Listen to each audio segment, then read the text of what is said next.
Now, we've been following various stories throughout the day. Let's give you an update on how far those stories have developed. We've got our reporters Moloko Moloto and Aviwe Mtila who are on the ground for us. And we begin with you, Moloko, this afternoon. Police Minister Mchunu is in the northwest today, leading a law enforcement team and clamping down on illegal mining in the area. Tell us more. Well, that is very true, Rofiwa.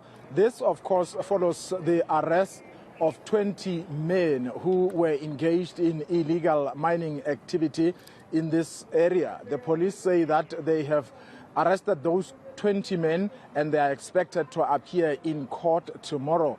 During the arrest, they managed to seize weapons. They tell us that 15 AK-47 rifles and various other rifles were actually confiscated here, and boxes, Rofiwa, of ammunition. And we are told that these men have also violated the immigration laws. And according to police minister, some of them come from Lesotho, others from Zimbabwe. Majority of them, he says, are from Lesotho. And the minister was just painting a picture there of the crisis that is illegal mining activity in the country, saying there are several provinces, including Gauteng and Limpopo, as well as the northwest, which are problematic. But he's also saying that in Gauteng alone, there are about 6,000 abandoned mining shafts, which are required to be where there are mining activity, illegal mining activity. So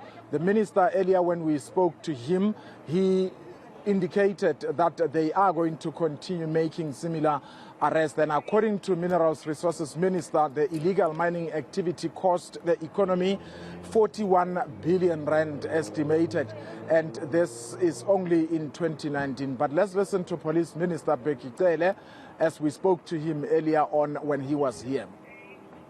Police have been operating here, around here, as I've said, that there was an operation, was it August? October, there was a big one where about 87 people were arrested. Unfortunately, there was a resistance there. There was an exchange of fire and 6 of them died. We were prepared for that today.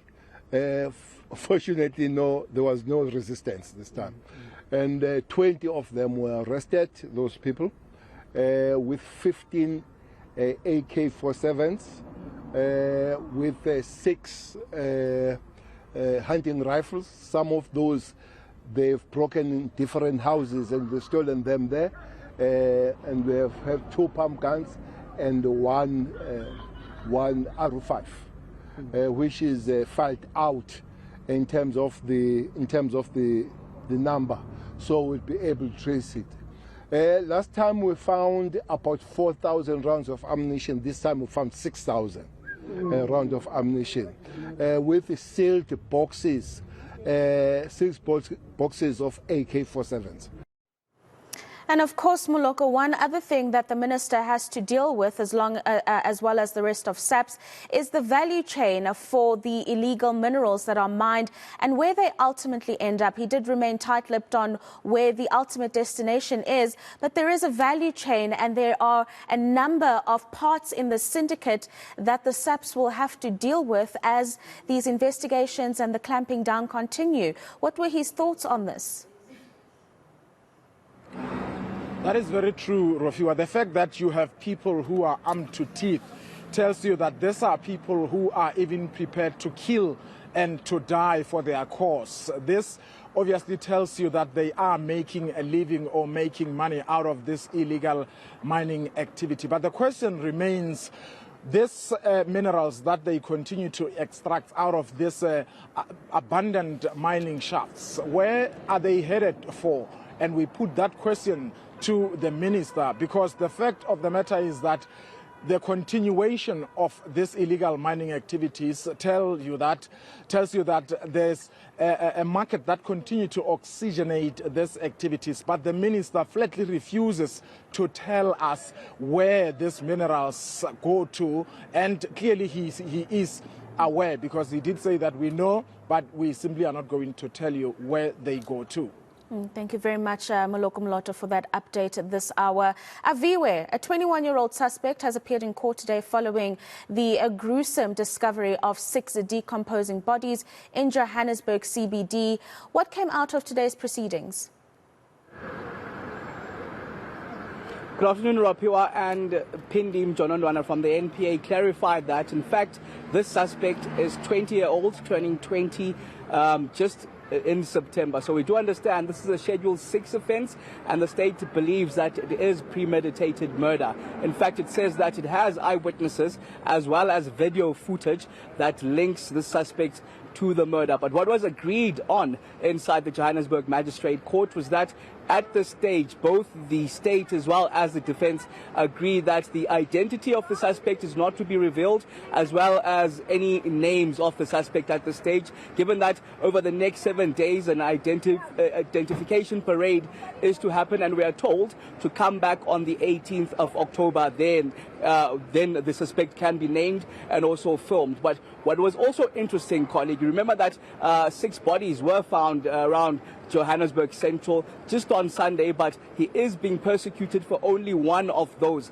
The state saying that it has a concrete case on one of them, given that it has CCTV footage. We do understand one of those bodies that were discovered behind a door. It's not his only case that he's appeared for. We do understand there is a previous rape case that was pursued. It was withdrawn, but we're not sure whether that also involved a sex worker, as it is believed that the bodies that were discovered last Sunday were that of a sex worker. In fact, this is an issue that we touched on with Pindi Mchunu, given that he faces the minimum prescribed sentence of life imprisonment, given that it's only one count of murder that he's facing. This is what Pindi had to say in terms of not pursuing the other 5 counts of murder. Let's take a listen to that. We can confirm as the NPA that though 6 female bodies were discovered, at this present moment the accused is charged with only 1 count of murder. Reasons being with the current evidence that is contained in the docket. As the NPA, we can only prefer 1 count of murder against him, and we further instructed the investigating officer to conduct certain investigations in order for us to have a clear picture regarding the circumstances surrounding the deaths of the other 5 female bodies that were discovered. And of course, the discovery of these women, Aviwe, has sparked a lot of conversation around sex workers and their protection in South Africa. We did have members of SWET that you got to engage with before the court proceedings. What are they saying in terms of safety within their communities as sex workers, but also as people who aren't regarded as much when it comes to their lives because of the work that they, in many instances, are forced to do to get an income? Well, I actually spoke to the spokesperson of SWET, who suggests that this suspect has actually done other offences. Some of these sex workers that were in court today say that they've also escaped near-death experiences, have the scars to prove it from this particular suspect. Hence, we are told by the NPA that they'll be forming part of the identity parades that are to take place over the next 7 days. What's interesting, I was actually sitting next to the IO of this particular case, the investigating officer, telling me that in fact there are still 6 more sex workers that are missing. So there's still a lot of questions as to where these 6 particular sex workers are, given the discovery of the 6 already that was discovered on Sunday. So they're crying for the protection and the decriminalization of sex work so that they can have a more free and open environment to work in, colleague.